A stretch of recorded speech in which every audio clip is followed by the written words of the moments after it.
दैजिं ब्रह्म आं फाथाखाथा गोजौ फरायसालियाव फरायो थाखो स्नियाव फरायो। जों दैनि सोमोन्दै सार्भे खालामनो नागिरदों। दैया मिथिंगायारि आरो बानायनाय दै महराव मोननाय जायो। दैया सुबुंनि आरो मिथिंगानि दानि आरो इयुननि बाहायजाथाव सम्पद। दैखौ दैमा दैसा, बिलोमा, हाखर हाला, लैथोमा, बरफ आरो हा सिङाव जमा जानानै थानाय महराव मोनो।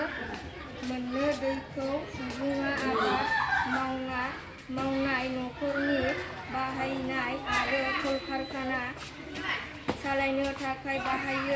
नाथाय सोलिबाय थानाय समाव बायदिसिना मावथायनि गेजेरजों दैया मैला जादों आरो बाहायजाथाव गोग्गो दैनि आंखालनि जेंनाजों समाजनि गासिबो थाखोनि सुबुङा मोगा मोगि जानो गोनां जायो।